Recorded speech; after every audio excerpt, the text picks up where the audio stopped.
in the horror genre. I'm your host, Nicole, and it's time to share another dark tale.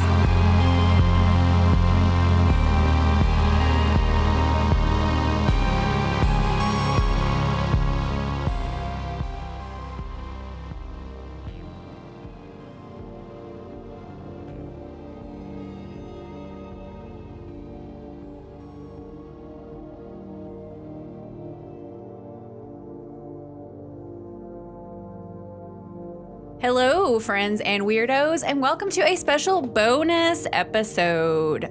Today, we're going to be visiting the most mysterious and charming corner of the Pacific Northwest, Twin Peaks. We're going to be discussing the entire series, including seasons 1 and 2, Fire Walk with Me, and season 3, The Return. And I'm joined today by a good friend of the show, Andy. Welcome, Andy. Wouldn't it be real weird if I talk backwards right now? Yeah. Can you do it? Can you? Absolutely not. We'll do it in post. What? All right, great. Just reverse all the audio. That'll be great listening for people. Yeah, people will Hey, love it's good to be here. So I've heard you mention Twin Peaks like many times over the years. I actually think that I started watching The Return because you mentioned it during what you've been watching, and I was like, I should probably check that out. And I know you have a real love for it. You are more knowledgeable about it than I am. And so when I recently sort of like revisited the series and wrapped it up, I was like, I need to talk about this. I need to talk about it with somebody. And you are naturally the person I thought of. And I was like, you'll be a great guest to have on to help me sort of like navigate this like Twin Peaks universe. But before we dive into your history with Twin Peaks, remind the folks who you are and where you come from. Where do I come from? I come from another place. I'm Andy or Randy or whatever you want to call me. There's no shortage of nicknames, and none of them are flattering. So say whatever you like. But I'm a co-host on the Straight Chilling podcast. That's a weekly horror review podcast that me and my buddies and your buddies as well have been doing for over 10 years now. We can be found at Straight Chilling Podcast or straightchilling.com now. Any sort of podcatcher you got, we're there. We're also on socials, although we're not super good about being on top of our socials. So yeah, call me names. I won't notice for months. And my listeners are pretty familiar with Straight Chilling. You guys have heard me talk about Straight Chilling. You've heard me guest on Straight Chilling. All three of you have been on my show. So it's keeping it all in the family. It's always great anytime we can, cross over and visit each other's spaces. Absolutely. Yeah. It's a pleasure as always, especially on this one. Yes, I know. Yeah. And like, I feel kind of honored because I feel like maybe you don't do as much like of the like bonus stuff and mini cast as Bob and Justin. So I feel like it's really special that I was able to like lure you into something that you're really interested in. I'm not that hard to trap. I'm just very lazy. That's the real issue. No, you're not. So I wanted to talk about Twin Peaks. I feel like I've got to give a little background here because I feel like maybe the least prepared I've ever been to do an episode about something. I usually don't do a movie or a property unless I feel like I have something new to add to the conversation. It's the main reason why I sort of avoid like really popular movies until I have like an angle or, something I feel like is like maybe hasn't been said. And I, by all means, do not feel like I have anything groundbreaking to bring to the discussion about Twin Peaks. But when I recently rewatched it, I've watched it in bits and pieces over like the past maybe 10 years. And I decided I needed to finish the second season because I had just a few episodes left of the second season. So I wanted to finish the second season, watch Fire Walk with Me, and then finish the third season because I had seen like the first half of the third season. So real all over the map. And when I revisited it, I was like sort of perplexed by the way I felt about it. Because I was like, I'm really enjoying this. Like, this is a vibe. It's almost like a comfort show, I think partially because of like the time it was made in. But I was like, I have no clue what most of this means. Like, I don't really know what's going on. I'm not really like making a ton of sense of it, but I like loved it anyway. And I also was like, there are so many things, we're hearing a lot right now about like second screen viewing and, having all these like short form content and how people's attention spans are getting shorter. And I was like, this is a show that like rewards you for just like sticking it out and giving it a lot of time and a lot of thought and just like spending time with it. And even though, like I said, I don't necessarily have like great answers or like groundbreaking meaning for it, I still feel like it's worth the journey and is like something I am going to want to revisit in the future. Mm-hmm. And so I say all that to say that my aim in this episode is, I think, sort of different than what I usually approach an episode for. And so another reason why I wanted to have you on is because I had posted on Instagram about this and said a much shorter version of what I just said. And you commented on it and you were like, it's all about how it makes you feel. And I was like, yeah, I think that's kind of the point. And so now that I've rambled on forever, what I want to know from you is, like, when did you first see Twin Peaks and, like, what was your kind of initial reaction to it? Yeah, so my initial watch of Twin Peaks, this show is frequently described as a fever dream. Well, that's pretty literal for me because I first watched this when I was deathly ill with the flu, staying home from work. I don't know, it must have been like 2013 or something.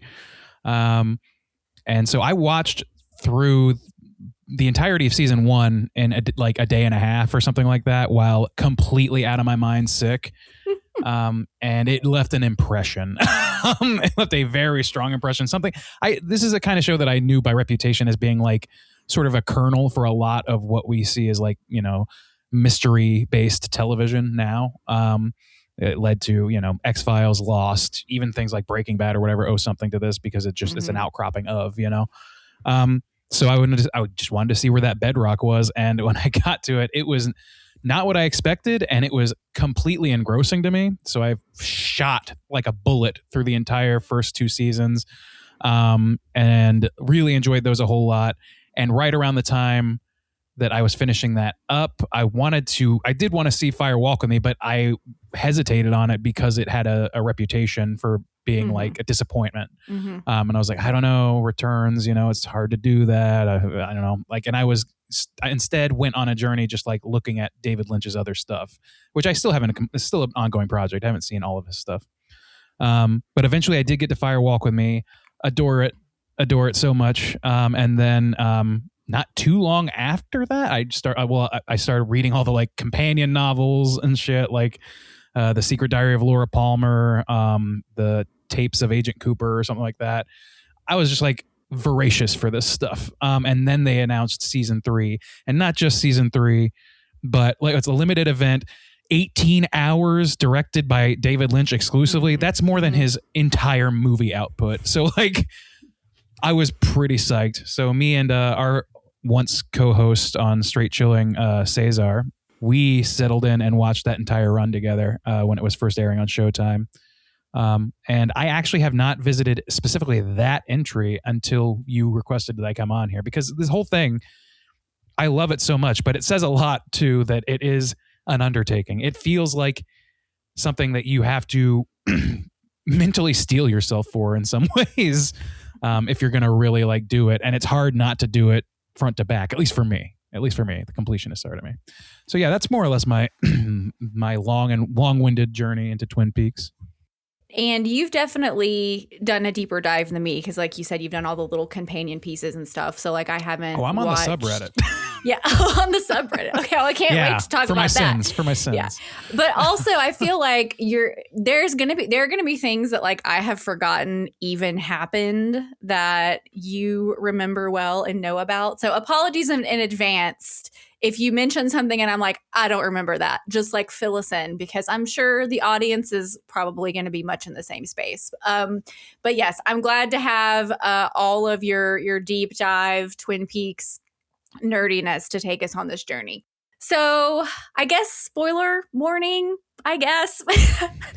There's some legit like traditional spoilers in the mix. I'm sure. Yes, there are going to be. Yeah. So like now's the time we're really going to get into it. So I would say like pause it and go watch all of Twin Peaks. I don't know. Come back in 6 months and listen to this bonus episode. To a year. Tonight, an ABC premiere presentation. She's dead. Wrapped in plastic. Look, you guys, please, what did I do? What's going on? Entering the town of Twin Peaks. FBI. Right. Something troubling you, Bobby? You want to tell us about it? Oh, God. You think I killed her? There it is. Oh, my God. Here it is. Twin Peaks. Next. Sheriff, we got a lot to talk about. The story of Twin Peaks begins when the body of high school student Laura Palmer is found wrapped in plastic on a riverbank in the small logging town of Twin Peaks. The shocking crime draws Dale Cooper, an eccentric but brilliant FBI agent, to investigate. Cooper quickly becomes fascinated with the town and its strange residents, including Sheriff Harry S. Truman, waitress Shelley Johnson, troubled biker James Hurley, and Laura's best friend Donna Hayward, to mention just a few. As Cooper investigates Laura's death, the show reveals that the seemingly wholesome town hides secrets: drug trafficking, abuse, affairs, and corruption. Cooper uses unusual investigative methods, including dreams and intuition, which lead him to visions of the mysterious The Man from Another Place in a supernatural realm called the Black Lodge. Eventually, Laura's killer is revealed to be her father, Leland Palmer, who had been possessed by a malevolent spirit known as Bob. Leland dies soon after his arrest, leaving the deeper mystery of Bob unresolved. Season 2 expands the town's mythology and introduces new conflicts. Cooper becomes entangled in a conspiracy involving businessman Benjamin Horne and the mysterious Wyndham Earl, Cooper's former FBI partner turned villain, and the secrets of the White Lodge and the Black Lodge. Earl seeks to enter the Black Lodge and harness its supernatural power. In the season finale, Cooper enters the lodge to confront him. Inside its surreal red-curtained rooms, Cooper encounters distorted doubles and dreamlike figures. Earl is killed by Bob, but Cooper himself becomes trapped. His doppelganger, possessed by Bob, escapes into the real world, leaving the original Cooper imprisoned. The story continues 25 years later in Season 3, Twin Peaks: The Return. The escaped doppelganger, known as Mr. C, has spent decades committing crimes and building a criminal network while avoiding being pulled back into the lodge. Meanwhile, the real Cooper finally escapes but temporarily becomes a confused, childlike version of himself called Dougie Jones, living a suburban life in Las Vegas. During this time, the show widens its scope, revealing cosmic forces connected to Bob's origin. A surreal episode depicts the aftermath of the Trinity nuclear test, suggesting that the explosion helped unleash evil entities like Bob into the world. Meanwhile, characters from the original series, such as Audrey Horne, Bobby Briggs, and others, show how the town has changed over the decades. Eventually, Cooper regains his identity and confronts Mr. C, defeating him with help from allies and supernatural forces. He then attempts to alter the past by saving Laura Palmer before her murder. However, this act fractures reality, sending Cooper and Laura, now living under another identity, into a strange alternate world. The series ends ambiguously when Cooper brings her to what should be her childhood home. When Laura hears a distant call of her name, she screams and the lights go out, leaving the fate of the characters and the nature of reality unresolved. Oh, there we are. So before we get into like the meat of the story, I want to talk a little bit about what this show was like upon its initial release. Because we were not there. We did not watch it then. Correct. Yes. Yeah. I mean, we existed, but we weren't watching, adult television at that time.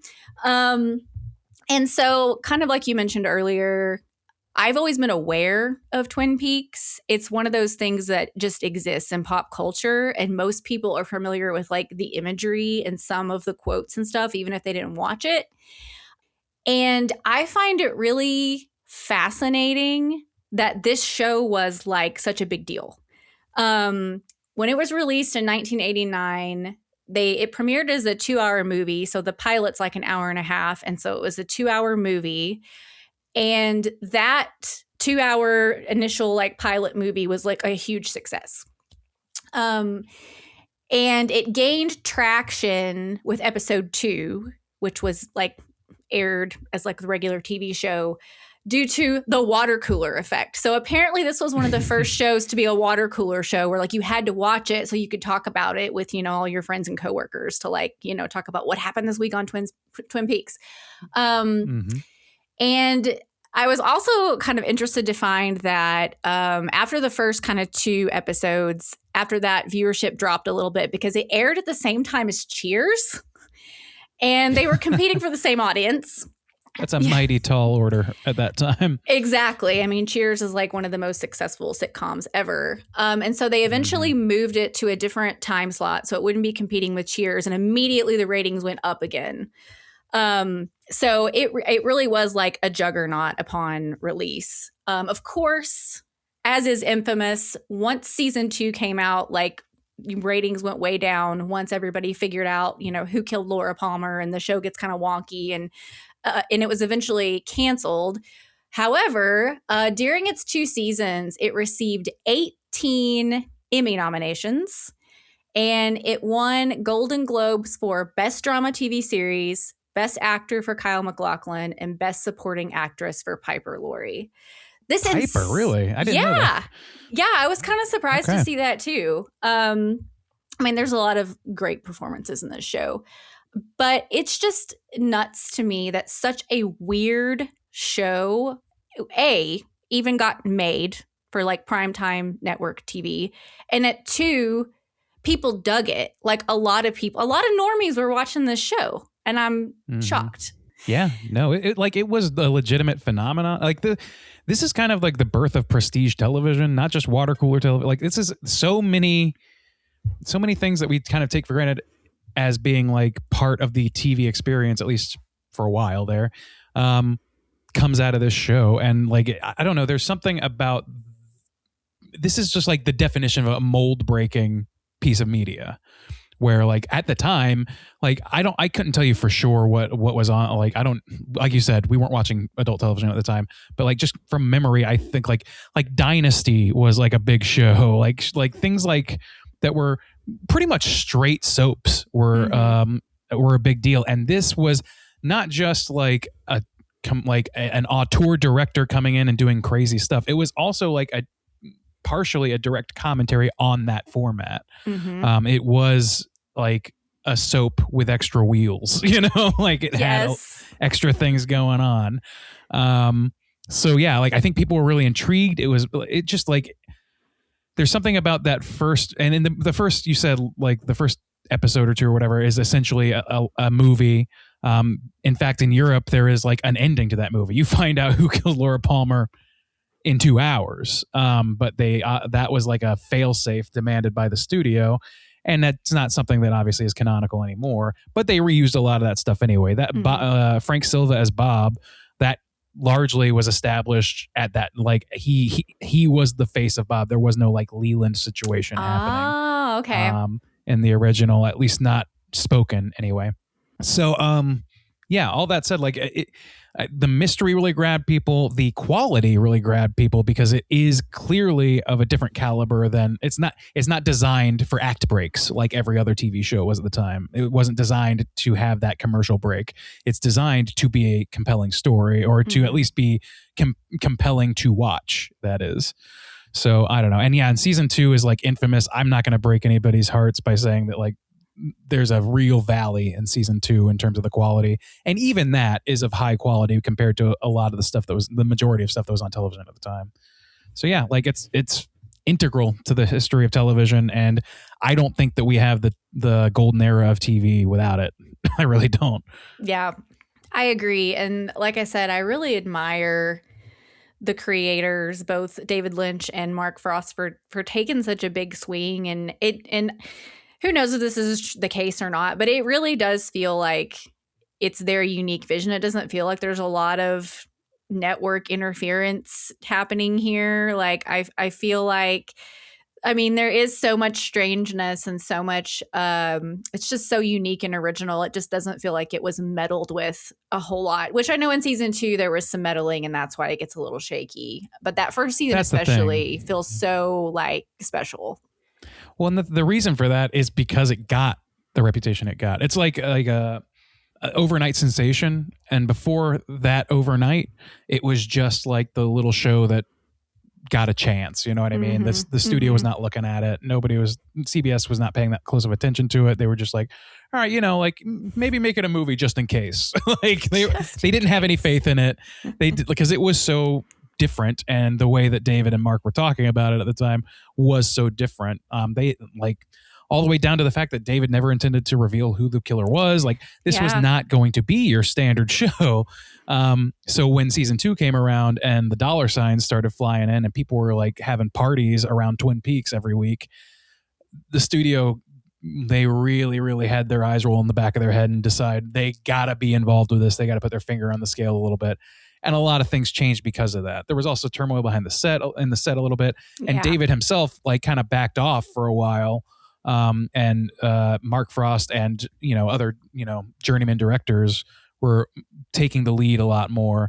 And that's where some of the quality dips, because it's like that singular vision of David's is hard to replicate. And it's easy to tell when somebody's trying to replicate it instead of just, having the juice himself.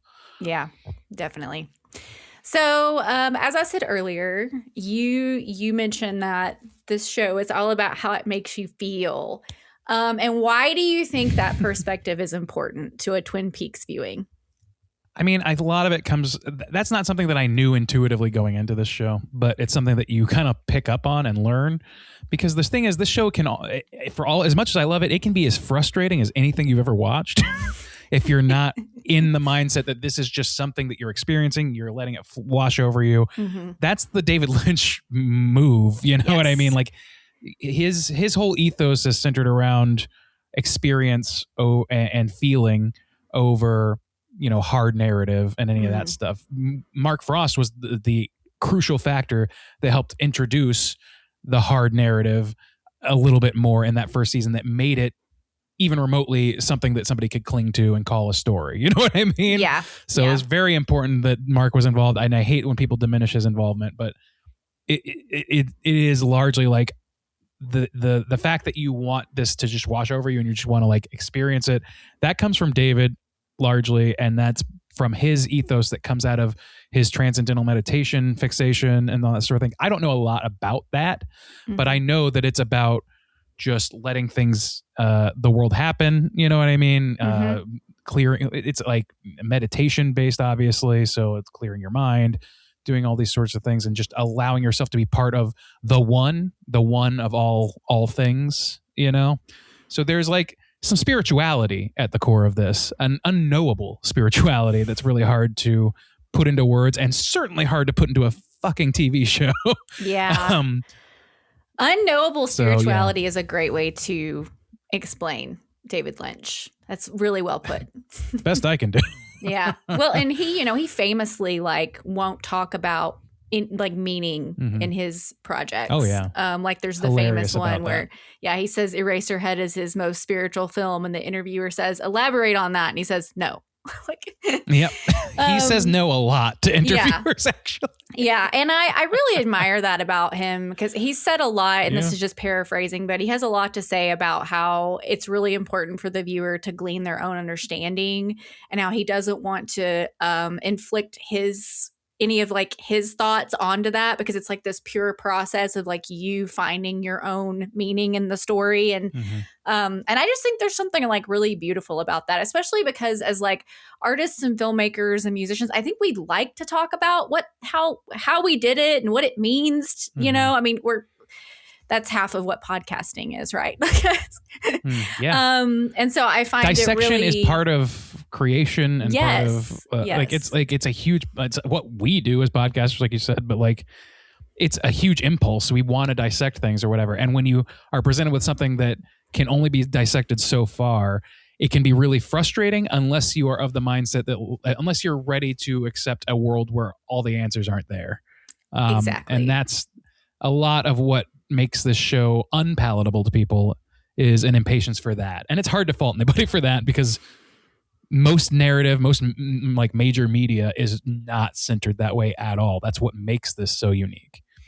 Yep. So agree. So I want to start with like one of the big central things in this show, which is the who killed Laura Palmer factor, which was the big, that was the big hook of the water cooler thing with this show, right?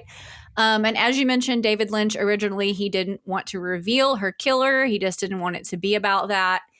And so what I want to know is like, do you think the reveal was necessary? Like, do you think there's a version of this story that works without the Leland Bob killer reveal? I mean, I think anything's possible with this show. Like, they go all kinds of places that I would not expect that do work.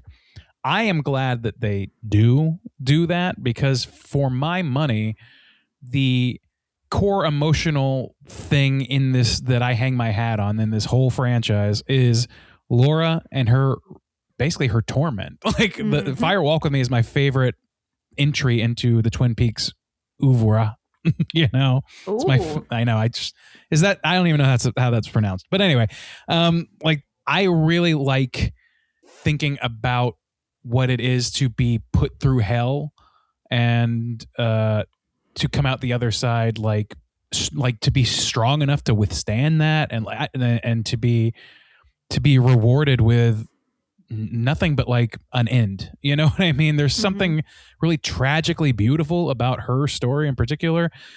And a lot of that comes from like, because we live in a world that's very, very twisted. There's a lot of horrible things that happen in the world. And this show does not totally shy away from that. For being a network drama in the early 90s, it goes to some exceptionally dark places. Yes.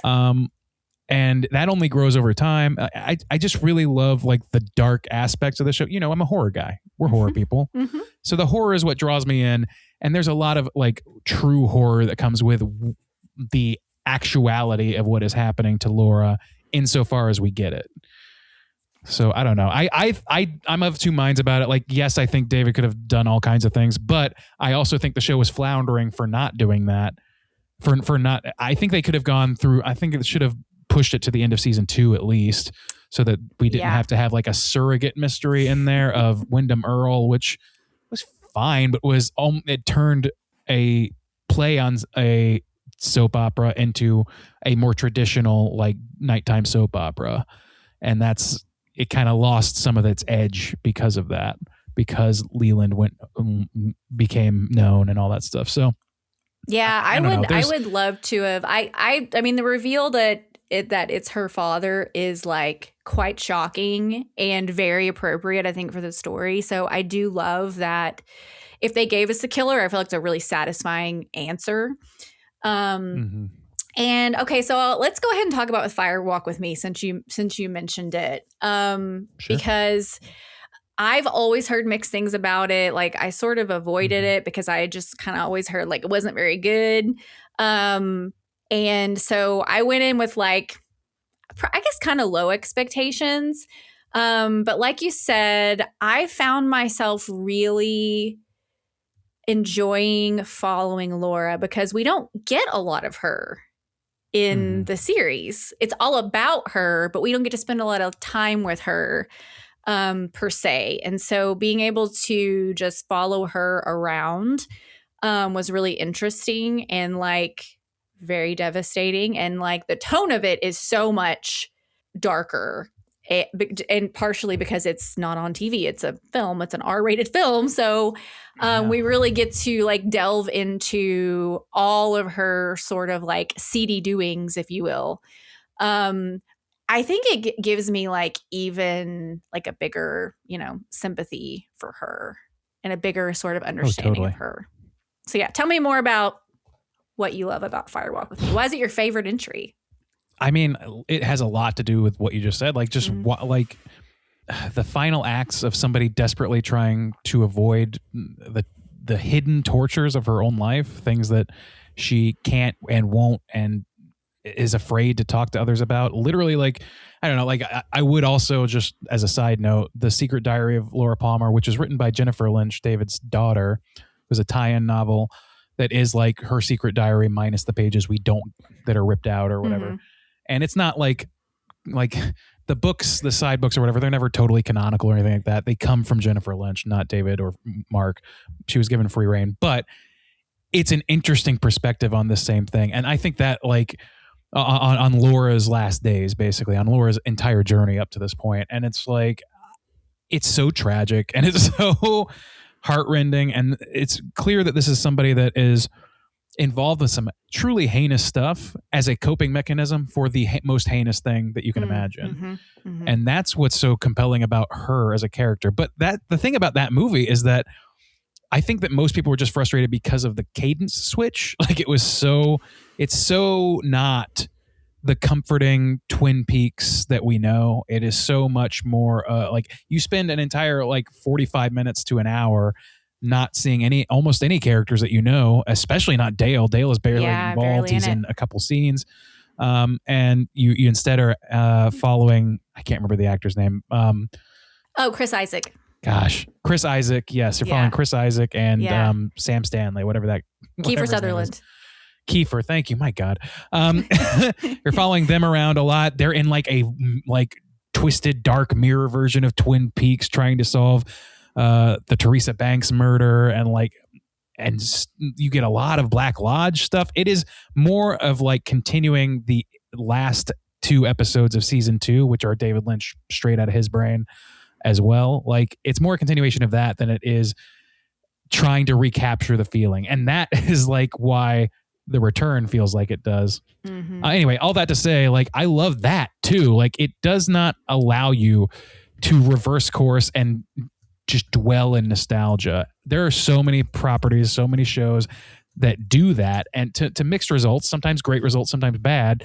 But this show refuses to allow nostalgia to be your comfort blanket. You're going to experience things and you're going to have to grapple with them each time because they're going to be new. They're going to be different. They might even be contradictory feeling to other things you've seen before.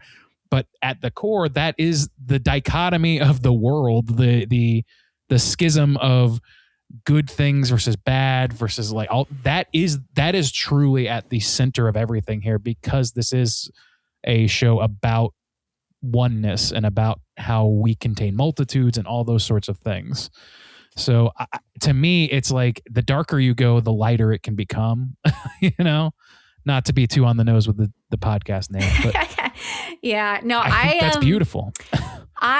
So 2 things. One, yes, I actually love all that stuff with the detectives we've never seen before. The first like half hour or whatever of the movie, I found that all to be like really interesting, and I was like sucked in. Even though it's like we're not in Twin Peaks, it still feels like the same world, and I was really invested, even with these people I'd never seen before.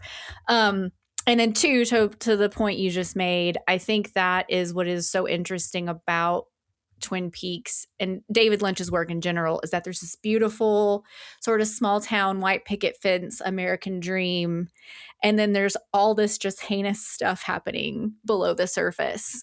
And I love any story that is like a small town with a dark secret. I am in. I think that's why I love Stephen King.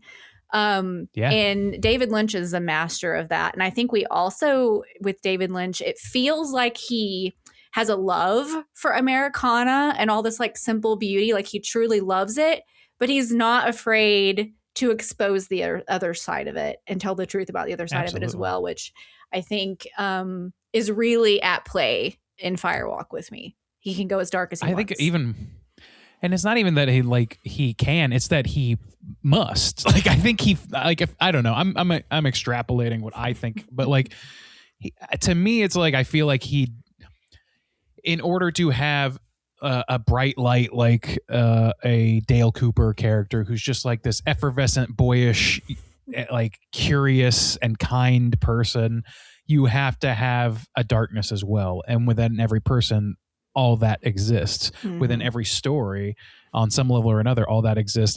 It's a matter of how you portray it. So what, like, this is like, to me, Twin Peaks as a whole, the visual experience of it anyway, excluding the books and so on, is like it's the entirety of the complexities of mankind and whatever lies beyond that.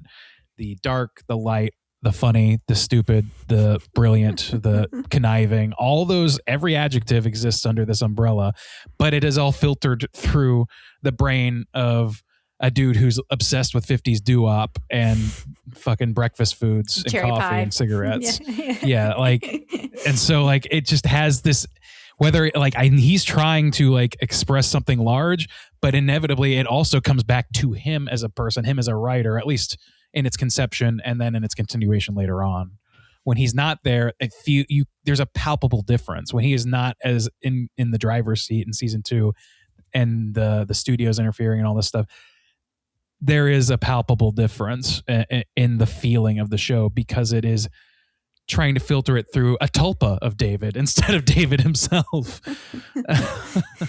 Okay, so you mentioned Agent Cooper. We got to talk about Agent Cooper because that man, he's the beating heart of Twin Peaks. He's like the face of Twin Peaks. I mean, so is Laura Palmer, but Laura Palmer and Dale Cooper, I mean, yeah, he's become like iconic. So why do you think audiences love Coop so much? What is it about him? I mean, first of all, Kyle MacLachlan is an incredible actor. Just on its face, like he's just very, very good at what he does, and what he's being asked to do, especially in the early form of Cooper, is to be just delightful. He's just like a friendly, well-meaning, but also like a firm hand when he needs to be kind of guy who's like, he's like the platonic ideal of masculinity almost.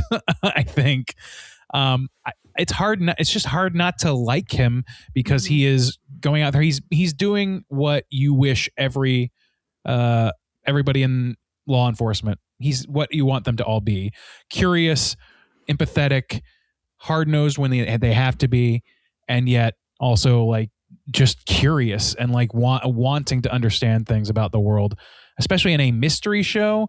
It's just a different kind of character to be at the center of a dark murder mystery show. So I think that's what ingratiated people to it. And over time, like there are different facets of that character, but especially in The Return, that shit schisms so hard, and they give Kyle so much to do, and it's incredible. Yes. Like, I love seeing that. Yeah, I feel much the same way. Like, I rewatched the pilot like a couple of weeks ago, and after, seeing him across the gambit do so much with this character, even when he's first coming into Twin Peaks and he's like, man, I gotta find out what these trees are. Like, he's there, to investigate a murder. Enthusiastic curiosity that's so and infectious. He's just like, man, those trees. And there's just so many little things about him like that are so sweet. And you think that like maybe he's going to be naive, and that's maybe going to be like part of the conflict or interest. And then you find out very quickly he's very capable. He's very good at his job. So like you said, it's like an interesting, he's like so sweet and innocent, but at the same time, like knows what he's doing and can like take care of business. And that's just a really sort of interesting character that we maybe hadn't seen before. He's just so open-minded. Yeah. He's just so open-minded about everything. And like, sometimes it can come off as naivety, but like sometimes it, like for the most part, he's always at least partially in the driver's seat. He can make mistakes. He is human. He has foibles. But for the most part, he is just driven by his curiosity and his desire to see good things happen to the people in his world. Mm-hmm. What do you not like about a character like that? Well, and It's even like, so good. he clearly, like you said, he's curious about and kind of like cares about the residents of Twin Peaks, like almost right away. And then when, oh gosh, I can't remember his name. You will. The Miguel Ferrer, the character that Albert. he plays. Yes, Albert. When he comes in and he's just a jerk and he thinks these people are all dumb rednecks. And you see Agent Cooper like really shines through in those moments to be like, no, these are good people, man. Like, what are you doing? Like, simmer down, take it down a notch. I love the arc of Albert too, honestly. Like Albert as a character, he starts out being like the least likable human being alive. He's like the mini boss of the first season of the show for a while there. He's just such an unrepentant prick for no good reason. But a joy to watch. But it's so funny to watch. He's so clever and quick-witted. It's tough not to like that as well. He's got a little Dr. Cox energy going. And, yes. I don't know. Like I love Miguel Ferrer in that role, but like I will say that like the very sudden turn that he takes with Harry, where he's like talking mad shit to Harry's face, and then he's like, you know what? This all comes from a place of love. And then they hug, and then they're just best buddies from then on. It's so bizarre and like unearned, I would say. I think that seeing him in The Return really helped me like come to grips with what Albert then became, because like he's in season 2, he does sort of become part of the troupe. Mm-hmm. He's around, but I don't know, like in those early days, he's not just like making quips. He's making offensive remarks to people for no reason. So yeah, Dale puts the kibosh on that real quick, and thank God for it, because reformed Albert is one of my favorite characters in the show, probably. Reformed Albert. Okay, while we're on the subject of characters, we have like no shortage of characters. We could spend hours talking about just the characters, but like what are some of the other characters that you really like or find interesting? I love Norma and Ed, their relationship, as it were. Like I love them so much. The entire arc that they take, especially the end point of it, is so fucking satisfying. Mm-hmm. Yeah. I really like Hawk. Like Hawk is underplayed and early in the show, and later gets his full-breasted role in especially The Return. Full-breasted? Well, that's not a thing. I don't know what I just said. Dissecting my own words and finding they don't make any sense. Anyway, full-fledged. Is that what you were looking for? Full-fledged? Sure. Yeah, that's probably what I was going for. He has great boobs. Anyway, no. Who else? Like, Lucy is so fun to watch. Like, Major Briggs is one of my favorites. Major Briggs and Bobby are like incredible to me. Yeah. I love Bobby, honestly. I mean, I know he is a horrible person, but I find him like so entertaining to watch. Like he has such an interesting face, and like you just never know. He's such a ridiculous character. You just never know what you're going to get from Bobby. And the character that plays him, Dana Ashbrook, I saw a quote from him that he said, I think it was in the pilot of Twin Peaks. He said, I can't believe this, but David had to tell me, like, can you make it less weird? That is a rare comment indeed. He might be the only actor that has ever heard those words from David Lynch, but I do find Bobby really fascinating. And and Major Briggs is interesting too, because he's like, you don't know what to make of him for a long time, because he's such like a stoic, like military man with like sage advice, and he kind of seems like just a dad that doesn't really know what's going on. And then of course he ends up being part of this like much bigger, part of the story. He's so central. Yeah. He's so central to everything. And you would never know.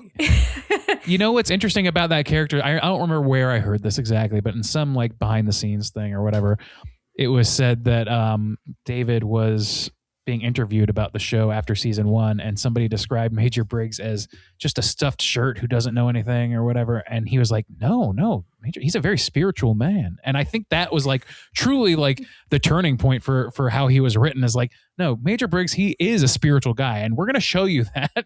And not only is he a spiritual man, he is also like narratively a linchpin, to the point where even Don Davis's passing, like years before the return, did not preclude him from being one of the more pivotal figures in that show. He is in it more than Audrey Horne is. Like, he's in it more than like major characters of the show. And it's just his floating head mostly. So I don't know. Like, I love that. I love the idea of like the subversion of like what could be like just like stark military dad who doesn't understand his rebelling son, to somebody who takes his dream seriously and listens to a lady who talks to her log with sincerity and like is very and says things like what was it, like she asks him about his medals, and she's like, are you proud? And he's like, achievement's his own reward, pride obscures it. And I'm like, I love that. Holy shit, Major. That's incredible. So Twin Peaks is giving us lots of great role models for positions of authority, right? We need more Dale Coopers. We need more Major Briggs. And the opposite. And the opposite. You have the opposite. You have like the Horns, like Richard Baymar as Jerry and Benjamin. Thank you, Benjamin Horne. God, I can't do names. I have the IMDb pulled up just to keep myself sharp. So yeah, thank you for that. No, they're so pleasant, so fun to watch. Like one of the often cited as favorite things about Richard Baymar's role is when he first takes Benjamin, gets that brie sandwich from Jerry, who's like just delightful in his own right, and eats it like it's a corn on the cob for some reason, and it's like, I can't eat a sub sandwich any other way now. I have to eat it side first, like a psychopath. It's insane. I don't know. There's little things like that. And then but like you were saying, like there's a lot of great role models, but then there's also Leo Johnson and Jacques Renault. And there's like these repugnant pieces of shit. And Benjamin and Jerry were those characters for the first season and a half to 2 seasons of the show. Mm-hmm. But I loved seeing Baymar's, like, he had his reformation in season 2, Benjamin Horne, like, but it seemed like it could go the direction of it's all just an act to get what he wants, sort of thing. But it doesn't. It ultimately sticks the landing, and when you get to season 3, he's reformed and down to earth, which is a very different person than he has ever been. So I don't know. I love that character arc. I love James, despite of all things about James that are not there to like. James he's kind of the worst. I'm like, James, get out of your own way, bud. Like, I will say, Mr. Puppy Dog Eyes. I love him though. How do you not? Oh man. I particularly did not like what they did with him in season 2. Like when we're with him and he's like with that married woman, I was like, what are we doing here? Like, I don't. Famously the worst part of the show. Yeah. I was just like, I don't know what's happening. And then he just is gone after that. Yeah. At least Nadine on the cheer squad is kind of funny. Like, exactly. That was like, that was the biggest de-evolution of the show, in my opinion, was like, they didn't know what to do with him. Laura Flynn Boyle wanted to be more involved in the whole, like the main story, and they had to like maneuver some things around for that. So he gets shuffled off to the side and he is like in the soap opera, like the soap opera, the fake soap opera that's in season 1. What is it, like Journey to Love or whatever it's called, that just on TV, and it's very like silly and over the top. He becomes that show in the middle of season 2. And it's just him off on this shitty little island. And you just keep having to go back. It really, that is the worst of the show. But like, I still like James. I kind of wanted more of him in season 3, but you know, we got what we got, you know? Yeah. I mean, it was still good to see him. And I think, you know, season 3 too, like they could only do so much. So we sort of like got everybody back, and it's like fine that everybody didn't get like a super detailed story. There just wasn't time for all of that. But Yeah, I also some of the like lesser characters that I really like Josie a lot, and I don't. There's just something about her. I think part of it is just her look. Like she has such a like beautiful, like unique. She's look. gorgeous. Yes, and like every time she's on the screen, I'm just like, oh, what's going on with Josie? Like, they always talk about like the Rolling Stone. There was this Rolling Stone cover that had like Sherilyn Fenn, who's Audrey, and Shelley, and was it wasn't Norma? Oh, it was Laura Flynn Boyle. Like those three women on there, looking sexy, and it was really great. Like the women of Twin Peaks or whatever. It was like Joan Chen needs to be in there, man. She is the prettiest woman on the show, in my opinion. Yeah, I will say that is one thing about like the look of this show. There, I mean, the costumes, the sets, the landscape, all of it. But like, I think maybe women have never been more beautiful than they are on Twin Peaks. It's like, so effortlessly. When Heather Graham shows up, I mean, Heather Graham's beautiful. I've seen Heather Graham lots, but seeing her in that adorable little waitress outfit on Twin Peaks, I was like, oh my gosh, that's the most beautiful she's ever been. She's very pretty. I will say this, as far as performances go, that might be my rock bottom of the show. I just don't think she's that good of an actress, but at least she looks pretty doing it, you know? Yeah. And she's a poor substitute for the Audrey Cooper thing, which was large. That schism was largely a byproduct of behind the scenes machinations of different people. Basically, like there was like some behind the scenes jealous. I'm sure you've read about this stuff. I have, yes. Which is very sad because Audrey's another one that like I love her as well. I just her being kind of like the oddball, you know, you get a sense that like she's not quite a popular girl because she's a little bit of a weirdo, and I love that about her. And when she goes undercover at the brothel. Oh, I was like, oh, she's like so brave. And I was like so scared for her. But love Audrey. Her fucking dad. Oh man. I don't know. I know. Talk about the worst kind of foreshadowing. Oh my God. Yes. Yes. Bleak stuff. But, and you know, like, I don't know, like there's so many great characters. It's almost impossible to even begin cataloging it. I could talk at length about Jacques Renault. I could talk at length about the Log Lady. I could talk at length about Jack Nance as we'll get there. Pete Martell, thank you. God, he is so incredible. Which is actually kind of why I was a little surprised that Catherine Martell she won what she did. I think that's more of like she was already well regarded as an actress, so I think there was a little political machination. Might be a little bit of a vanity Golden Globe. Maybe she hadn't gotten one yet. Could have been, you know, and she doesn't do a bad job by any means. She does a great job, but she's not the standout. She's like middle of the pack for me. But like Pete, what a lovable fucking scamp this guy is. I love him so much. And the two of them together, like their banter, I mean, they hate each other, but they also love each other. Kind of love each other.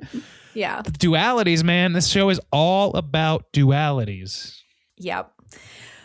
Oh, okay. So let's move on from characters. We'll keep talking about characters and with everything else. Okay. This is probably a little bit harder to talk about, but episodes or moments that are particularly impactful. I don't think I'm going to blow anybody's mind with my selections. Like, to me, like the spookiest moments are my favorite because of who I am. So like if I'm not going to, the obvious choices are like, just like the Cooper arriving and doing the first, not quite autopsy, but finding the letter underneath Laura's nail and the flickering light and all that stuff. That's incredible. Like, there's that. There's, you know, the reveal of Leland and him like doing like the Gollum thing with him and Bob or whatever. Also, shout out Ray Wise. Another great performance. Ray Wise also, yes. God, such a great performance. And then, you know, the entire, anytime they're in the Red Room in the first run of the show, especially, it's engrossing, so engrossing and so atmospheric and beautiful, especially in those last few scenes where you have doppelganger Coop come out and all stuff. But like anytime Frank Silva as Bob is on screen doing his thing, I am just so there. There's that jump scare in season 1 where he's just like hiding behind Laura's bed. There's him slowly crawling over her couch in the middle of towards Maddie, I think it was, after they're singing the amazing song with James Hurley. Things like that stick with me hard. And talking about the return, the entirety of episode 8 is famously like one of the greatest things ever put on television, in my opinion, and in a lot of people's opinion, I think. But specifically, the thing that people don't talk about so much in that one as much is when Ray shoots Mr. C, Evil Coop, and gets the jump on him. And Coop is lying on the ground in the middle of this dark, and like the atmospheric whooshing is all going full blast. And there's this low bass that's suddenly playing, and all these like semi-transparent woodsmen come out and start flicking about. That shit rocked my ass off. I love that. It is so spooky. Spooky. That whole episode is like a little, it looks like a little Twilight Zone episode or something. It's the whole thing is great vibes. Like how did you, so I had heard about that episode before I got to it, so I was kind of expecting it. But I'm assuming you watched it just unfiltered, like just out of nowhere. Like how did that hit you with no preamble?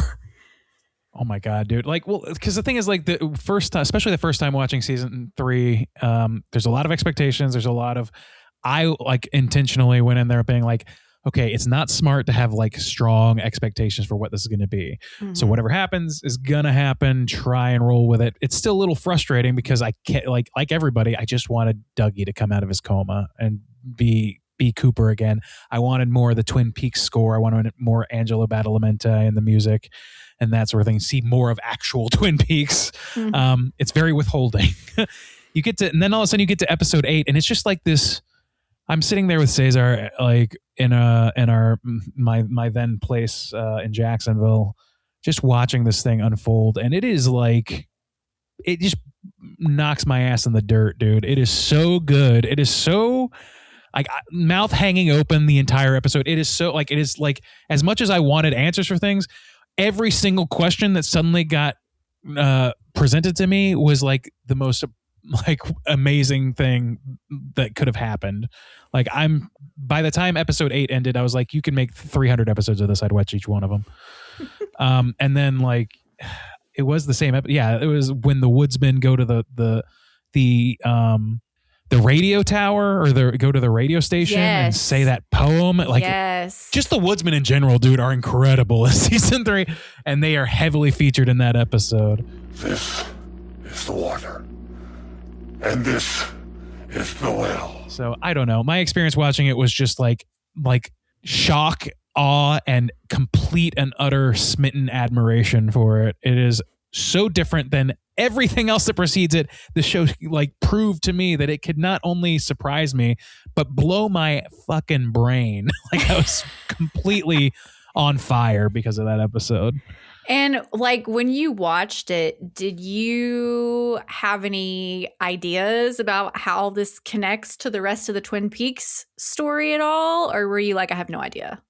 I mean, both. I like the thing about theorizing and trying to make sense of Twin Peaks is it's not going to happen. Like it's not going to happen, at least not with a lot of clarity. You can guess an answer that turns out to be true. That happens, you know. But assuming that there even is an answer is already a fool's errand. So yes, I was speculating. Like the water cooler was rife with conversation for me and Cesar and whoever else we were talking to at the time about it.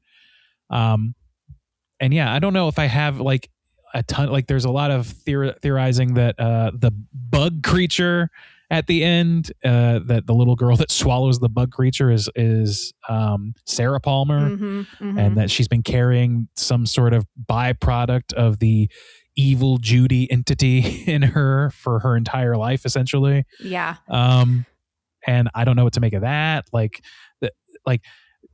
I think what I take mostly from that, and I think is like largely accepted as true, is that what you said in your synopsis, which is that the Trinity test, the introduction of nuclear bombs, it shook something loose interdimensionally and created a lot of horrors that are still being grappled with 50, 60 years later, which is, apt to reality in its own way.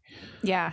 So I mean, I don't know. that to me, because as I said, I sort of watched this all out of order. And so when I saw episode 8, I had not seen, is Firewalk with Me the first time we see everybody in the room above the gas station and the woodsman and all that? Yes. Mm-hmm. Okay, so I hadn't watched Firewalk with Me. So I was like, I don't know who these characters are. I don't know what's happening. And again, not that I was necessarily cared, because I was like, oh, well, it'll all resolve at some point, to some extent. So then I enjoyed it, honestly, just on its own merit, on its own little, Totally. This is just it could be entirely its own thing. Yes, because we don't, a lot of times you watch a short film or, and it just is what it is, and you deal with it, So that's how I experienced it. But then when I watched Firewalk with Me and I saw the room above the gas station and I saw the woodsman and the arm, the man from another, I was like, this is a callback to an earlier piece. So that was a little bit fun for me to kind of go that's backwards. That's a fascinating journey through. I watched it in release order, everything in release order, so I didn't have a unique experience like that. Yeah. But yeah, it could live entirely on its own. The thing is, knowing that's cool. It doesn't explain anything. No, and things that are explained by that scene have nothing to do with the woodsman, but the introduction of electricity as a major element of things, the introduction of the woodsman in general, and the TV, and just showing that the place above the convenience store that was mentioned by Leland in season 2 or whatever was an actuality, it was a kind of a real place. And then figuring out the Garmin Bosia of it all, all of that information. What a strange moment. What a strange moment. The Formica table talk. It's all, it's everything, man.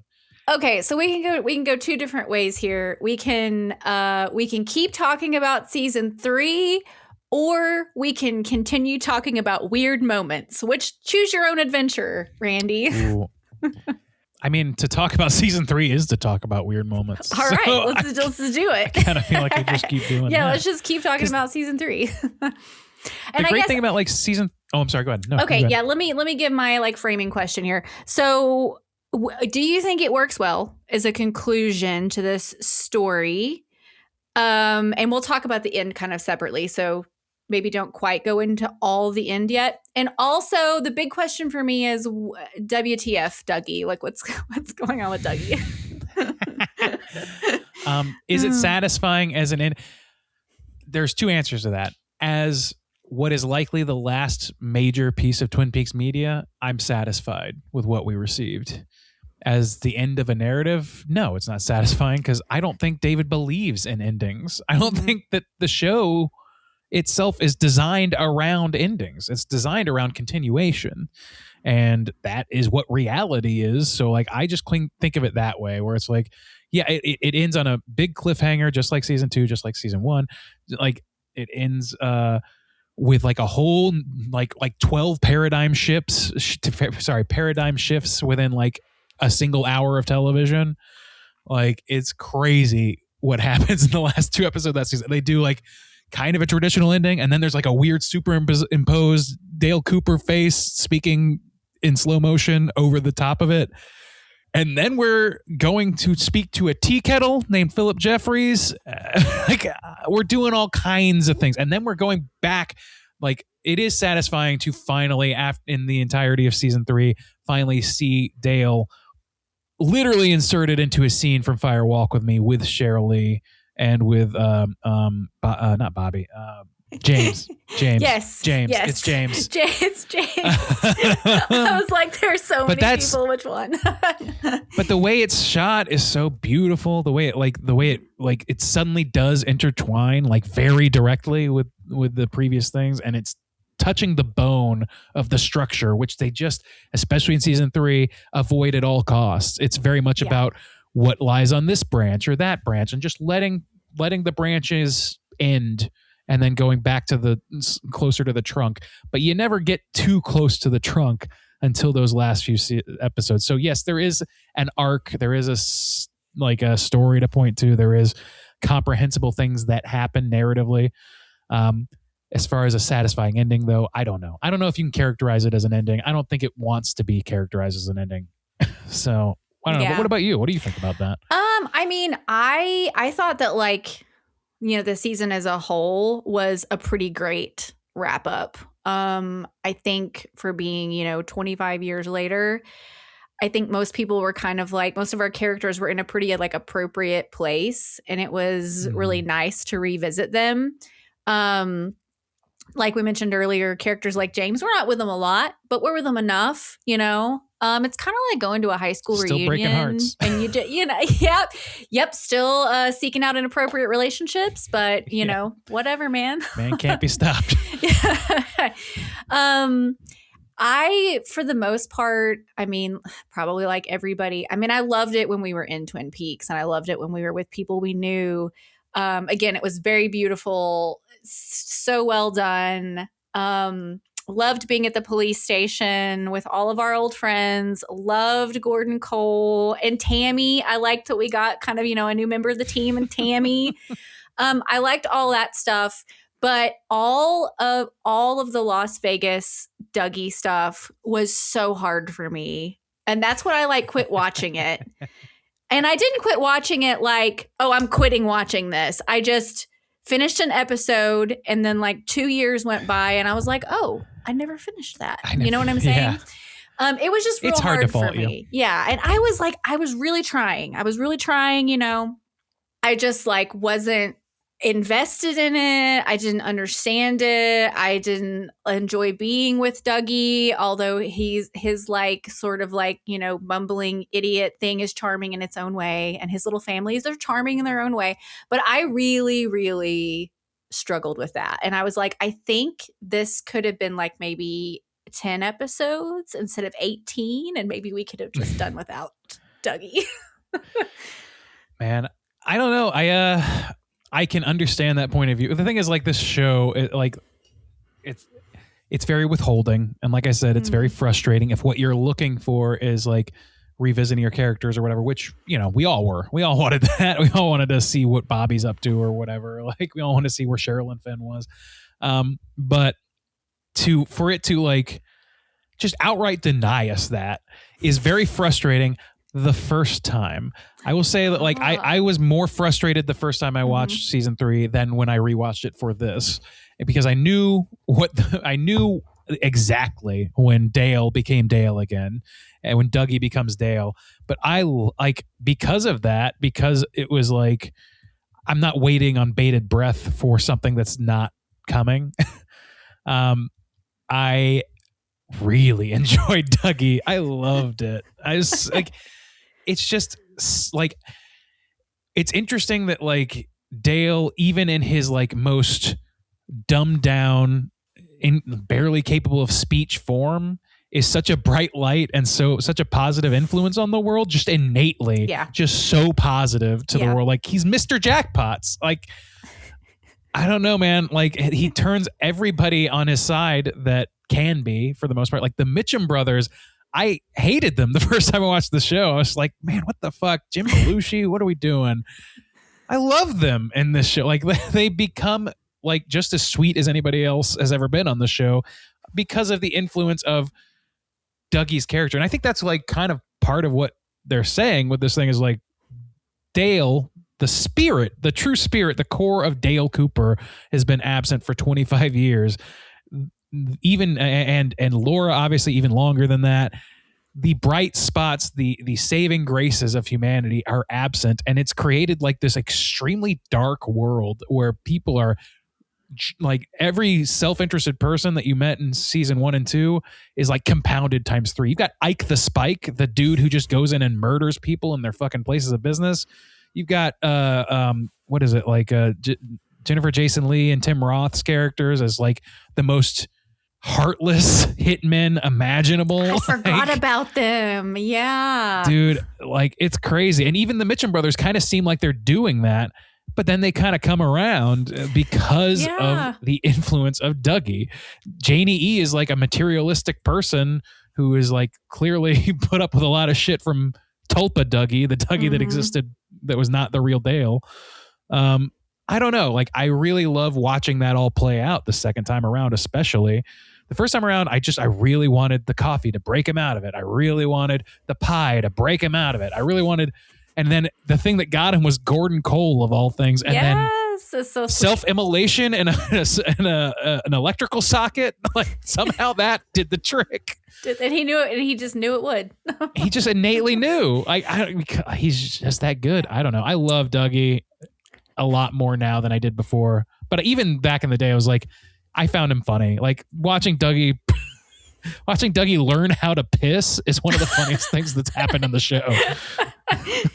Well, I will say listening to you talk about it in that way makes me feel like, and I was wondering this too, just upon contemplation, like, I wonder how this would hit me upon a second viewing. And like hearing your perspective on it makes me feel like I might like it more in a second watch. You just gotta let it happen. Just let yourself feel what you feel. Yeah. And the villain of this show is expecting anything. I think. Yeah. Well, and especially honestly, season 3. I think too, like, you know, you can tell yourself like, oh, this isn't going to be what it was before. So like, don't have any expectations. You can tell yourself that, but then, you can't help how you feel when you see the story, you know? Yes, exactly. I don't need anything. I want. I just want to go back to Twin Peaks and see Andy and Lucy. Yeah. That's all. And new Sheriff Truman. And Wally. Their son Wally, played by Michael Cera. You want to talk about weird moments? Michael Cera doing a ridiculous Easy Rider impression is... You just could never have in a million... The poly market odds on that are 0. Like, there's no chance that would happen. And yeah, he pops up in it, and then Caleb Landry Jones is like randomly in it. Who is that? He is married to Bobby and Shelley's daughter, Amanda Seyfried. Yeah, Amanda Seyfried's brother. Yeah, so we get her husband rather, and Caleb Landry Jones together, which I don't even remember what their story ends up being. I just remember that they popped up in it. Like, I was like, they kind of disappear. Yeah, you know, like for the most part, like they're like, they are victims of a darkened world where everybody's addicted to drugs. Everybody is like stealing money from their parents. It's just a matter of degrees. Like, there's her begging for money from Shelley, who doesn't have a lot of money. And then there's Richard Horn, the bastard child of, and forgive the mention of this, but the rape of Audrey Horn in a coma. Yeah. Who then grows up to be one of the worst, most scummy human beings that's ever walked the earth, and beats the shit out of his grandmother and his disabled uncle in order to get what's in her purse. Like, so like everybody's evil. Everybody is like, is out for themselves. No light in the world, just dark. The occasional light you can find in like Bushnell Mullins and a few other people. I don't know. Yeah, well, and the people that have been around longer. And that's consistent too with the original series. You know, there's lots of seedy just like stuff going on, and like people are connected in different ways, and like, you know, nobody's what they seem, and yeah.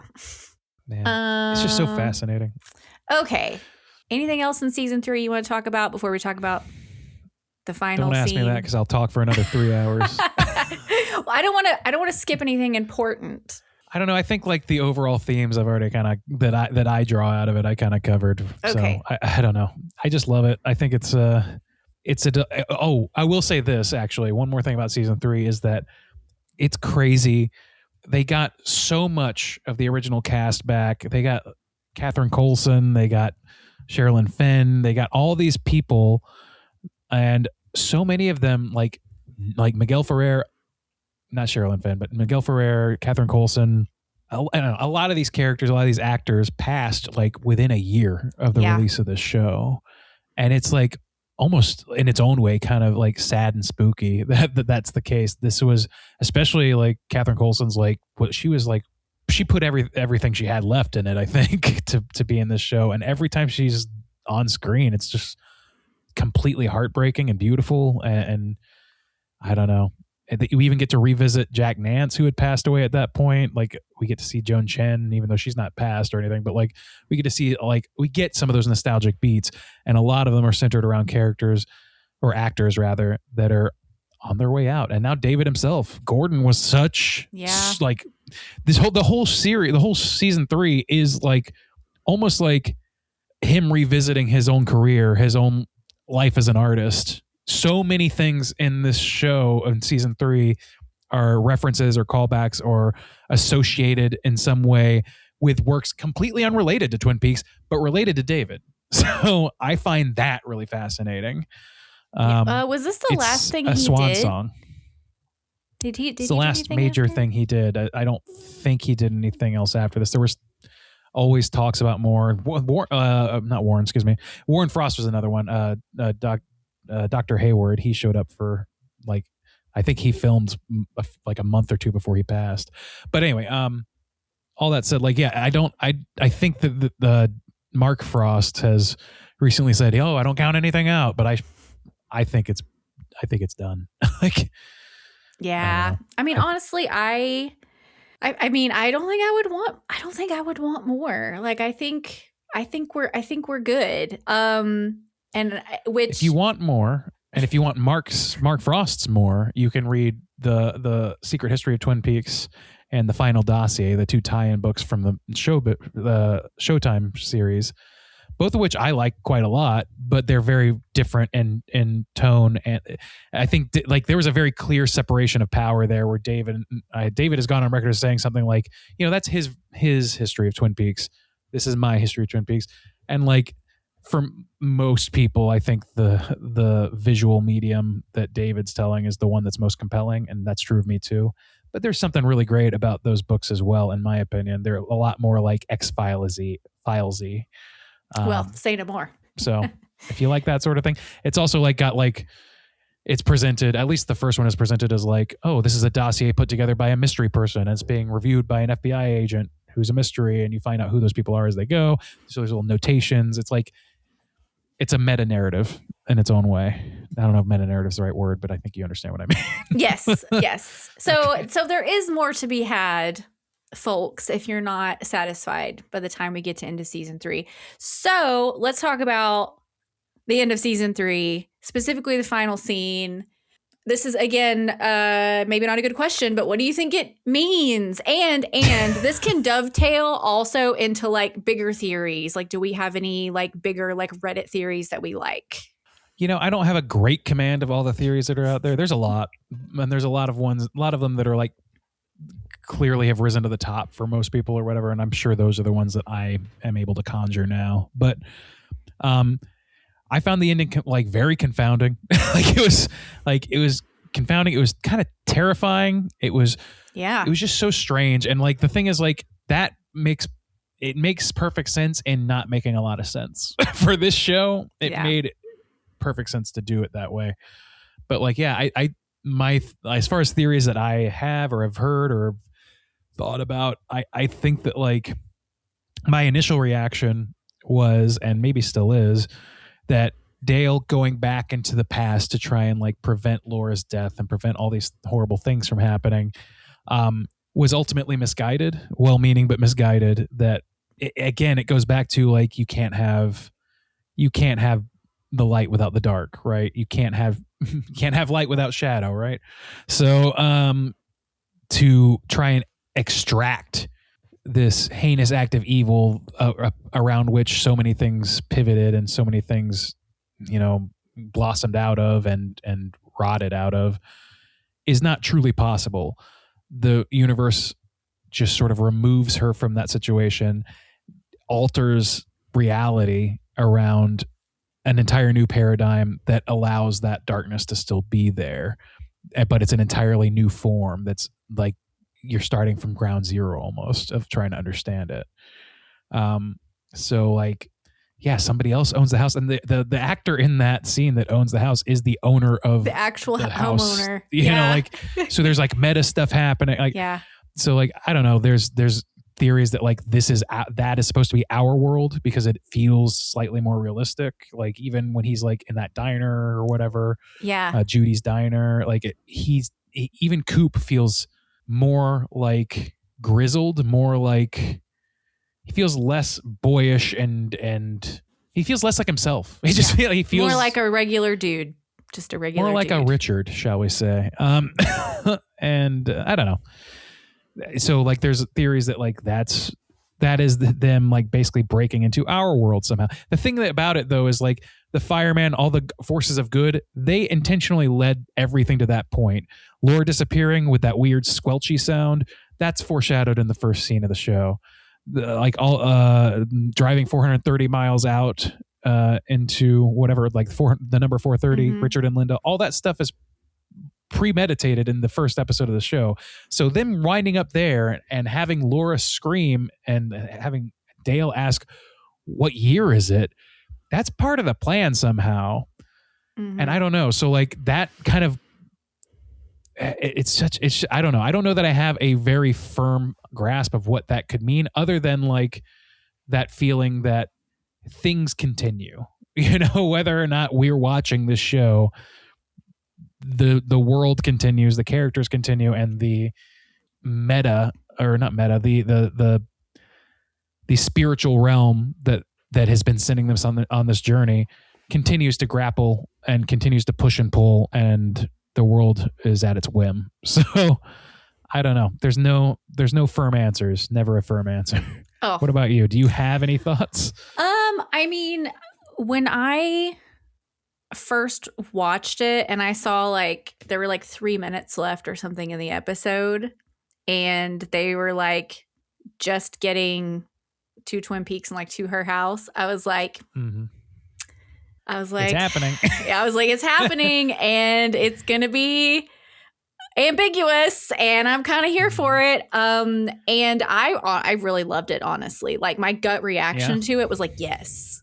Like this feels appropriate, So as far as like meaning or answers, no thoughts, just vibes. Yeah. That's how I felt. So to me, it like just landed really good. It just felt like it landed in a good place. And of course the homeowner, like she says that she bought it from the Chalifants. And I was like, oh, well, that's this the sort Tremonts of, and the Chalifants. Yeah, I'm like this nebulous family that's like just been around. So I was like, something's going on. But again, I had kind of I was trying to remember exactly who they were and how they fit into everything, And so I was like, well, what does that mean? And like, but they were always coded as like evil. And so, yeah, where are we? And like, what does this mean? And who is the dreamer? Yes. Who is the dreamer? And actually that leads me to like one of my favorite kind of crazy theories that I've seen. I don't have any theories of my own. But I've seen 3 different theories that 3 different people that this is their dream. There's one that this is Laura's dream. There's one that this is Sarah Palmer's dream. And then of course there's one that says that this is Coop's dream. And I read this super long blog entry about it being Coop's dream, where basically like the Agent Cooper is his like most idealized self, and Mr. C is the darkness in him, and Dougie is like, the childlike wonder in him. And these are all 3 different aspects of the same person. And that when we see him at the end of the show, that is just like Richard the man. And as the whole. And all these worlds and all these pieces are just like fragments of his like being.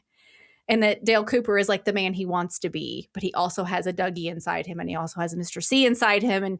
And so all of that, I'm like, who knows? But it was a really interesting read.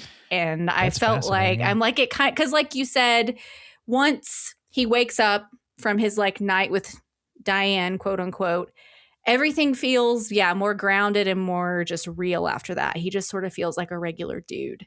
And so I thought that was a really interesting read of his character. That is interesting, and like that does track with how he's behaving in those scenes for sure. He feels like just a for the most part, a bog standard FBI agent as written in any show with a sense of reality to it. Anyway, I think that it's like the idea of who the dreamer is obviously very central to this whole thing. And to me, and I don't think this is, I'm sure so many people have this same thought. But to me, the dreamer is and has to be David. Yeah. I think Yeah. the entire show is a dream. He's dreaming things up. He uses that language behind the scenes and in person. Like that's how he thinks about creation he's a transcendental meditation person.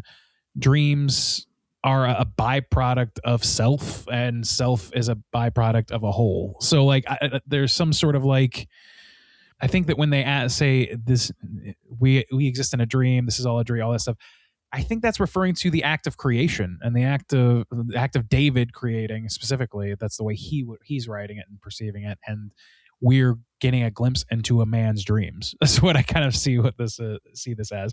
And dreams can be dark. Dreams can be hilarious. Dreams can be nonsensical, and dreams can be beautiful. So to me, that's the most coherent and lovely version of that. It doesn't make a lick of sense as part of the narrative necessarily, unless that becomes part of the narrative. Because you've got like the Monica Bellucci dream. I have this theory, and I don't know that this is by any means, I don't know this is true, that Monica Bellucci dream that Gordon Cole talks about, where she says like, we all exist in a dream, but who's the dreamer? That question that's posed. And then he looks back and he sees his past self in Fire Walk With Me and all that stuff. I think up until the point where it's in Fire Walk With Me, I think that might have been an actual event where he's just like meeting with his friend Monica and her friends at a cafe, and they have kind of a deep conversation that left an impression on him, and he wrote it in, and he's like, yeah, this is kind of like, that's what I've been ruminating on is creation, and what does it mean to dream? What does it mean to try and distill your dreams into something tactile or physical? I don't know. Like, it's very heady stuff done by a very artsy man. So I don't know. It's beyond us. That's the most coherent thing. Yeah. I did see a fun little just one line theory on a Reddit thread that says all the other David Lynch movies are realities created by Cooper fucking around trying to fix things. That's why a lot of the same actors show up. Sure. And I think that's really cute. Yeah, he's Rick and Morty as Dale Cooper. A little bit kinder edge. Oh, man. Oh, well, Randy, is there anything else you want to talk about? Or are you ready to give us like a final thoughts statement about Twin Peaks as a whole? No such thing as final. But yeah, I don't. I could put more gas in the tank and go for hours. So let's put a cap on this thing. All right. I'll go first and then I'll hand it off to you. Great. So I gave a lot of thoughts at the beginning, and I feel like I'm just going to repeat a lot of things here, but I think this is just such a special series. I think it's one of a kind. It's astonishing that something so odd with such few answers was not only like wildly popular upon release, but has endured with both like film fans and just in pop culture. It's a special production, and I want to say production because the story and the direction and all that are important, but like the cast, the setting, the music, the art direction, the costume design, the makeup, all that stuff works together to make Twin Peaks a very like particular original vision. It's a show that doesn't play by like any of the usual rules and just works anyway. And I think it operates maybe the same way a piece of like surreal or abstract art does, in that you can see it and respond to it without understanding why. And I think that's really, really beautiful. So like I've made very clear, I can't really claim to understand Twin Peaks, and I can't claim to like everything about Twin Peaks, but I do understand that in order for it to work, we need that sort of odd, uncomfortable like tension between what we love and what we don't understand. So I think Twin Peaks is important, and it's going to remain important, as I said in the beginning, because it's a piece of art that you have to engage with on its own terms. You have to give it time. You have to give it patience.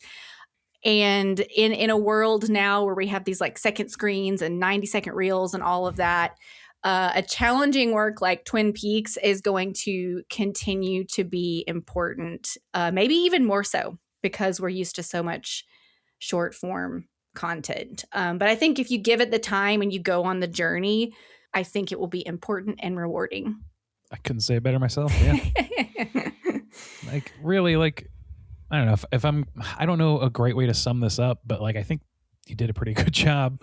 It's unique in the history and current television. It's unique as a commercial property. In so many ways, not the least of which is that it is an auteur vision that is given ultimately, by the end of things anyway, pretty much free reign to do whatever comes out of a guy's. It feels like an organic thing that is growing out of David and Mark in different parts, and it can go a number of different directions. It can have branches that don't hold up, that don't hold weight, that can have, I don't know, like I don't want to belabor the metaphor, but it just feels very unique. It's a very unique show that exists entirely on its own terms for the most part.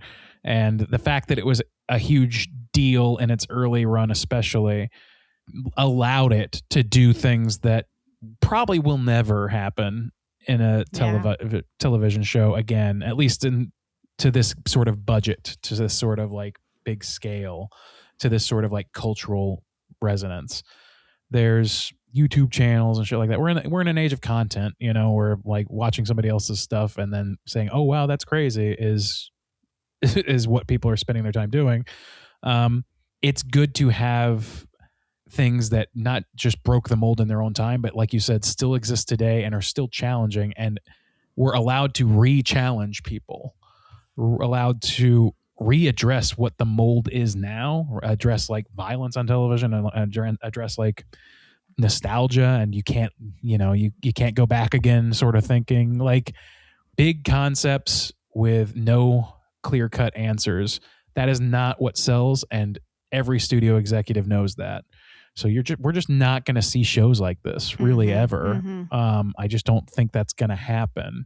We're going to see shows that play with some of these ideas and that can go a little surreal and can do those sort of things. There's definitely plenty of shows that take cues from this, but it exists solitary in its complete and utter unwillingness to be anything other than what it wants to be. And I don't know. It's just a beautiful thing. There in a sea of products, this is a piece of art. Full art stop. and commerce, man. My favorite stuff. My favorite conversation. Oh. I don't know. I don't have a whole lot of coherent things I can say after that. I know. I feel like we just need like a moment. What kind of fantastic trees have you got growing around here? Big, majestic. Douglas firs. Douglas firs. So you gave us like some other recommendations, like as far as in the world of Twin Peaks for like other content that we can seek out. But do you have any, I know that Twin Peaks it's not really like anything else, but do you have recommendations for any other media that people should engage with if they like Twin Peaks? I mean, yeah, like this, a lot of stuff we've already mentioned, like X-Files, Lost, like those shows are nowhere near the authorship, in my opinion. Like, are not allowed to be because of what they are and because, the dollars and cents behind it. Like, they are very much more rigidly defined in their roles, but they're interested in characters. They're interested in mysteries, and I think there's a natural thread there. I'm trying to think like just David stuff. I don't know. Like it's Yeah. tough to compare this to a whole I lot know. else. I think like maybe the closest thing I can think of to this in terms of being like a singular vision executed by somebody and allowed to execute on a large scale project is maybe Midnight Mass. And that is very coherent. That is very Yes. cohesive in its Yes. storytelling by It is. direct It is. comparison. So it's very different in that way, but it has a lot of the mystery. It has the love of characters. It has, Mm-hmm. the conversations about spirituality, and it is also like allowed to be itself. I think. I don't think, at least there's not a whole lot of earmarks of interference or anything like that. It seems very much like what Mike wanted out of that. So I don't know. That's the only thing that's coming to mind. Really. I mean, I will always applaud a Midnight Mass recommendation. My listeners know they've had to hear me go on and on about it. Well, I have a few, and of course, like if you think of anything else, feel free to like chime in. But X-Files, like you mentioned, which also I meant to mention. Here's a crossover: David Duchovny as Denise. Oh yeah. Love Denise for lots of reasons. So and David Duchovny and Kyle MacLachlan are like my like emotional support men that are too old for me celebrities. I love the two of them. I think for a lot of similar reasons, but like seeing the two of them together on screen in their like late 20s, early 30s is just like, it makes my heart really happy. So yeah, I mean, X-Files is definitely, I think, a similar tone. Also, I wish somebody would get like Mulder and Cooper together in like a buddy cop series now. He's on the Blue Rose case. He's on the Blue Rose case. Yeah. I mean, but anyway, enough about that. Carnival, which is a show that I actually just recently mentioned to you. It's a very different setting. It's about a carnival in Depression age, but there's like a bigger story and there's supernatural stuff going on.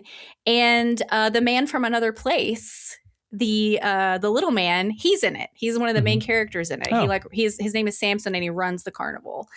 And there's also an atomic bomb connection in that show that's very random. So I'm like, I feel like whoever wrote this show definitely has an affinity for Twin Peaks. And then I have kind of a random one. There is a story called The Hidden Web Page that is on the No Sleep podcast. It's season 9, episode 25. And it's a very sort of rambling, kind of Lynchian, mysterious tale it's very interesting. It goes a lot of weird places and you don't get 100% resolution at the end of this story. And I love it. It's like a 2-hour long story. I've listened to it 4 or 5 times. So if you like audio fiction, The Hidden Web Page is a great one. One that just occurred to me is like actually one that we reviewed on the podcast, a kind of a blind watch years and years ago, early in the podcast, is one called, at Straight Chilling podcast, that is The Hour of the Wolf, the Bergman film. Oh, I remember you guys talking about that, and I always meant to go watch it, and I still haven't. That has like got a lot of the dream logic sort of thing, but it's like, I'm looking it up now. I'm trying to remember the details. I haven't seen it since we recorded it like 8 years ago. 1968, Ingmar Bergman, Max von Sydow. Like it's man, it's a trip. If you like being in the Black Lodge or the White Lodge or being in any of the other places that you see in this show, you're going to enjoy Hour of the Wolf because it all feels like that. So Ingmar Bergman is like a huge blind spot in my watching. I've never seen any of his films, and so maybe I just need to start with that one. I've only seen a couple. I've only seen that and The Seventh Seal. So like that's what I know about him, and even that might be a good recommendation as well. So maybe his whole oeuvre. I know that I'm pretty sure that David was a big fan. Like I think it's stated somewhere that I've heard somewhere that he was. Oh, okay. He's certainly a big fan of like Hitchcock and things like that. Yeah, and it feels so easy to distill those things together and say, yeah, that's where David Lynch came from. Those are his parents. Yeah, those are his parents. Yeah. Those are the ones that I came up with after the fact.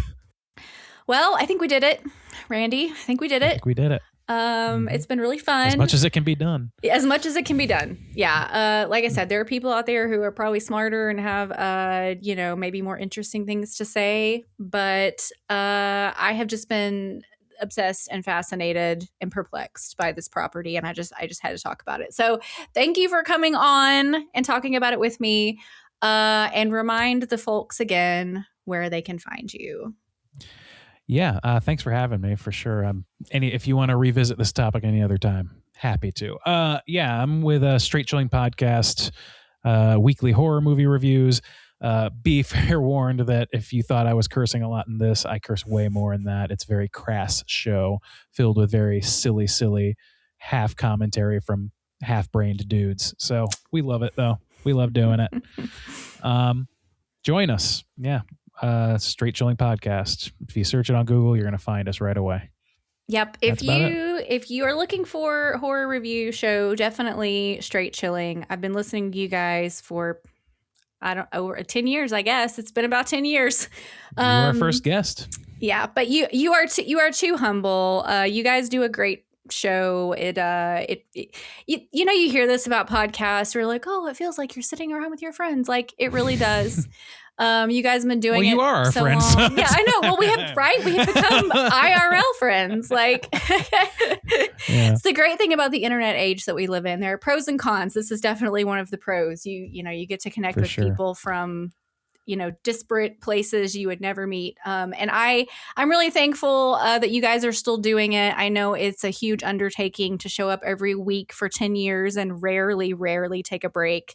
And we have a whole little community that's sort of sprouted out from you guys. And we're all happy to have you being silly every week, I have a tendency on this show to, like I said early on, I always want to have something to add to the conversation. And I always want to have deep things to say. And that's fine. But it's also great to just be goofy and just, enjoy a movie, enjoy a bad movie, and it's a lot easier to do it weekly when you're not putting that pressure on yourself. I can tell you that. Yeah. So as for me, I'm not sure when this episode's coming out, but my latest main feed episode is going to be The Wicker Man. It's another religion and horror episode. It's one of those that I've sort of avoided for a long time because The Wicker Man it's classic. It's, it almost feels like too hard to talk about. But I revisited it and I was like, yeah, I want to talk about this movie. It's really interesting. So that'll be my main episode. And then next month, you know what? I don't even remember what I'm doing next month. Everything's gotten shuffled around. So Frailty. Well, I know we pushed this at recording 20 times. We did. Because I was going through it. But. Well, so I was supposed to do Frailty last month and this episode last month. They both got pushed. So Wicker Man is this month. Frailty will be next month. So folks, thanks for tuning in. Thanks for going on this journey with us. I hope you've enjoyed it. If you've listened to this whole episode and you haven't watched Twin Peaks, you probably have some things spoiled for you, but you should still go check it out. So until next time, don't get lost in the Black Lodge and stay spooky.